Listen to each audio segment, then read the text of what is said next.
Besok-besok kalau ada pemilihan wakil rakyat lagi, mending aku golput deh daripada milih tapi janjinya nggak ada yang tepati.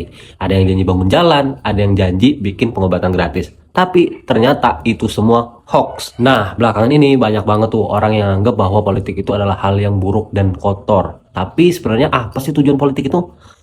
Mari kita bahas. Jadi, tujuan awal politik itu sebenarnya adalah hal yang sangat sederhana dan sangat mulia. Mengatur kehidupan bersama agar manusia bisa hidup adil, aman, dan bermartabat. Aristoteles pernah menyebut bahwa politik itu adalah seni tertinggi. Karena hanya lewat politik, kebaikan bersama bisa diwujudkan. Sedangkan Plato menyebut bahwa politik itu sebagai alat untuk menciptakan keadilan. Beda lagi nih sama pendapat dari Max Weber bahwa politik itu adalah soal tanggung jawab, bukan hanya sekedar kekuasaan. Artinya, politik sejak awal diciptakan bukan untuk tipu daya, tapi mengelola kepentingan untuk kepentingan publik. Lalu, yang menjadi pertanyaan adalah kenapa politik saat ini sering dipandang jahat? Alasannya adalah karena yang jahat bukan politiknya, tapi cara manusia mempraktekannya. Korupsi, kolusi, nepotisme, kebohongan, dan transaksi kekuasaan membuat politik kehilangan nilai etikanya. Hingga pada akhirnya publik menyamakan politik itu sebagai alat untuk menciptakan kebohongan,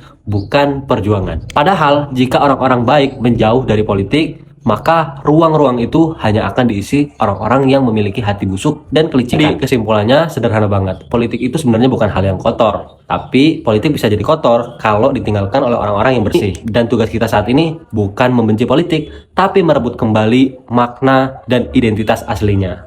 Jangan lupa follow akun ini kalau kamu mau belajar ilmu politik terus bareng aku.